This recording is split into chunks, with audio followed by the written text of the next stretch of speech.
Dinugo ako nung pinalo po ako ng papa niya na umawat po ako. Kukunin po namin yung gamit nung 16. Sinugod po ako ng mga kapatid niya. Sa harapan po sa highway, pinagsisigawan po ako ng ate niya ng, Bob, suso lang meron ka. Gamitin mo yung utak mo, magkikwenta ka lang, tatakbo ka pa. Tapos sabi din po ng isang ate niya, mo, sinasabi po ng nanay niya na matanda na yan, di na yan magkakaanak, iwalayan mo na yan. Masasakit po yung mga sinasabi ng magulang niya, pero inahayaan ko po. Ken Mark at si Daisy, gaano na kayo katagal na may relasyon? 3 3 years po. Doon sa 3 taon na yon, meron ba kayo anak? Ngayon po, may diferensya yung pagbubuntis. Bali naalis din po kasi nung pinalo ko ng Nakunan papa ka. niya, doon po ako nag-start po dinugo. Ilang buwan kang buntis? 2 months po. Okay, meron kang ano nito, record na buntis ka at nakunan ka pagkatapos ng insidenteng ito. Pero may problem din daw po yung pinagbubuntis ko. Pero yung nalaman namin nung dinugo ako nung pinalo po ako ng papa niya na umawat po ako. Kwento mo muna sa amin, Diyos ko, paano umabot sa pananakit ng ganito? Ay ma'am, nung kumbaga tanghali po ng December 30, may Christmas po kami, galing po ako sa Christmas. Yung asawa ko po tumatawag po sa akin na ganito po yung nanay ko, may sinasabi po na hindi magaganda. Ayan. Tapos yung ate ko po may sinasabi din na hindi maganda. Ngayon po, sinabi ko, hayaan mo muna ng gano'n. Ikaw itong nasa mga larawan na nakikita natin ngayon sa screen natin, maraming mga sugat-sugat at makikita nga na medyo ka. Saan kinunan itong mga litrato na ito? Ma'am, sa bahay po namin ma'am. Ang nanakit sa'yo ay sino? Papa ko po. Papa mo mismo? Opo. May ginamit ba siya para Opo. ikaw ay tamaan? O Opo ma'am, meron po. Ano ang ginamit niya 2x3 po na kaki po. Tapos pati po yung kuya niya. pinagtulungan ka? Opo. Pinaghahambalos po siya nung umawat ako. Doon hinambalos niya rin po ako. At saka nagkaroon po ng kagat yung kuya ko sa pa dahil po di na po ako makahinga. Nilak po kasi siya. So kinagat mo? Opo. Para makahinga po ako at saka makawala sa kamay ko po. Para Kinulong pangsangga ko po yung kasi kamay. siya sa CR tapos nilak. Tapos pinagpapalo po siya ng tatay ng Dispordos. Itong pangyayaring ito, saan ito nangyari? Sa amin po sa Santa Cruz sa Manuel. Okay, pag sinabi mong sa amin, or Katabi po. May Tabi po. bahay po kami pinatayo. magkatabi. Bagong gawa lang po yun. Pinuntahan kayo, sinugod kayo. Daanan po Daanan yung po yun. likod po nila. Galing po siya ng Christmas party. Dinadaanan. So Opo. madadaanan talaga. Tapos nagsasalita po yung tatay niya. Nung nagsasalita, umistop po siya na nakamotor, nakainom po siya. Doon na po sila nagsagutan hanggang umabot po sa naghambahan sila. Ito po, nakainom, sumubsob po. Doon na po siya binugbog. Madami na po kasi akong iniipon po eh. Napuno lang po ako. Sabi po kasi ng tatay ko, yung asawa ko daw po, pokpok, parang tira-tira po, ganun sinabi. Tapos nung nag-complain po ako sa kapitan, tas sa kagawad, sabi ko, yung tatay niyo nga yung dahilan kung ba't ako nalaglagan, dinugo ako eh. Sabi ng ate niya, dapat lang sa'yo yan, di kayo mag-sorry sa amin. Tas sabi ko sa tatay niya, parang di ka magulang. Sabi ko, anak mo yan, ginanyan mo. Tas sabi ng tatay niya, sa akin, totoo naman na tira-tira ka eh. Sabi Bakit niya. ka tinawag na tira-tira? Kasi Tira-tira po may ng ex po ako doon na taga sa kanila. May ex ka? Opo. Okay. Tapos Tapos, sabi ko, huwag mo ko pagsalitaan ng ganyan na pokpok ako, tira-tira ako. Tapos sabi ng tatay niya sa harapan ng kapitan, tas kagawad, totoo naman na tira-tira ka. Gumanon siya. So, Tapos, parang attorney, parang yun ba yung reason ba't ayaw sa'yo ng family? dahil may Opo. ibang karelasyon tsaka ka. may anak na daw po ako, tas marami daw akong tattoos. Pinalagpas na po namin. Ang nangyari po, nagbigay po yung nanay ko ng pang-down sa bahay. Lumipat po kami sa bayan. Tapos, pabalik-balik nga po ako sa ospital dahil nung pinalo ko ng tatay niya, nung nagdudugo po ako. Ngayon po, nung lumabas po ako ng ospital nung December 31, kinabukasan po, nabalik po ulit ako sa ospital, na-confine ako ng ilang araw. Hanggang, sabi niya po, palagpasin na lang daw lahat, uwi na lang kami ng Manila. Tapos kukunin na lang yung mga gamit doon sa tabi po ng bahay nila. Kukunin po namin yung gamit nung 16. Sinugod po ako ng mga kapatid niya. Sa harapan po sa highway, pinagsisigawan po ako ng ate niya ng, Bobo, suso lang meron ka. Gamitin mo yung utak mo, magkikwenta ka lang, tatakbo ka pa. Tapos sabi din po ng isang ate niya, mo. Ay, Ay. Opo, tapos ito po, nagsasalita sa ate niya ng, maputol na sana yung paa mo. Pa ako po kasi, naputol po. Bakal po yung isa. May nagtatanong po na netizen kung ano daw po yung age ninyong dalawa. Si Ken Mark Urbano po ay 25. Si Daisy ay 35. Opo. So yun po, may So may nagtatanong. 10-year difference, ano? Hindi din ba yun yung Isa sinasabi? rin po, sinasabi po ng nanay niya na matanda na yan, di na yan magkakaanak, iwalayan mo na yan. Masasakit po yung mga sinasabi ng magulang niya, pero inahayaan ko po. Okay. Alam mo, Shari, tama yung ating mga netizens, ano? Nasa edad na sila eh, matatanda na sila. Hindi naman kayo nakadepende sa kanila para sa kabuhayan ninyo. Kasi gusto po ng nanay niya, pag nagtatrabaho siya, yung pera binibigay pa rin sa nanay niya. Ayun. Kaso yung nanay niya, pag nagkwento po sa mga tao, sinasabi hindi daw po nagbibigay. Day, ito, ano ang nangyari? Bakit nyo napagbuhatan ng kamay at umabot sa ganito at humantong ang sitwasyon at ang relasyon ninyo? Nung una ma'am kasi yan, lasing.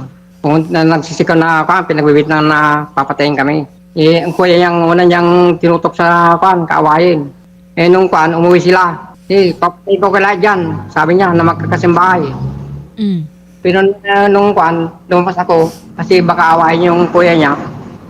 Yung nakita niya ako, papatayin kita, sabi niya sa akin ma'am. Pinakulong pa namin yan sa police station dahil sa kagawa niya ma'am. Ano ang dahilan ng pag-aaway ninyo? Nung una kasi, nung binata yan, palagi niyang ginagawa sa amin. Sinusugot pa niya ako ng itak niyan, ma'am. At ito ay merong record Mayroon, ma'am. Police station, ma'am. sa police station. Mga anong taon ito nangyari, Tay? Pandemic. Pero ang punot dulo nito ay dahil sa kinakasama niya na si Daisy. Hindi Hindi. naman, ma'am. Hindi. So bago pa Hindi. nagsama si Daisy at si Ken Mark, medyo may problema na kayo.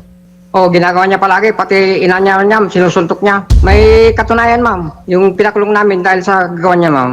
Sa police station, saka dito sa barangay. Kailan yan nangyari? Pagkalipas nga ng ma'am. Pandemic. So Pandemic. ibig sabihin, hindi pa kayo. Magbarkada po kami. Nung may kaaway po siya, umaawat po yung mama niya. Okay. Nung umawat po yung mama niya, doon po tinamaan yung mama niya ng pagsapak sa kaaway. Pero hindi po yun sinasadya. Tapos po, ibang ano na naman po, gulo, yung tita niya po, nakasagutan niya po, dahil po nagsalita po yung mama niya ng, yung tita mo, sinasabi niya sa ate mo, ganto, ganyan, ganyan. Ngayon po, nakainom po ito, sa sumbong ng nanay niya, sinugod po yung tita.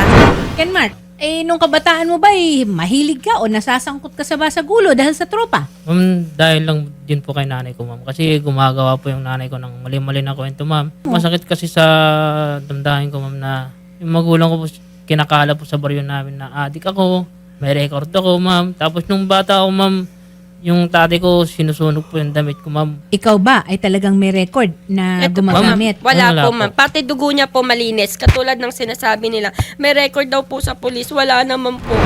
Kung umuwi sa bahay, nalasing palagi akong kuwan, sinasaktan. Okay. Tumatakong labo, hindi ako walang salmang, hindi ako makakita. Suso, binuntalan ako noon. Dito ko, dami ako sakit ngayon. Okay, so pinagbuhatan kayo ng kamay ni Ken Mark?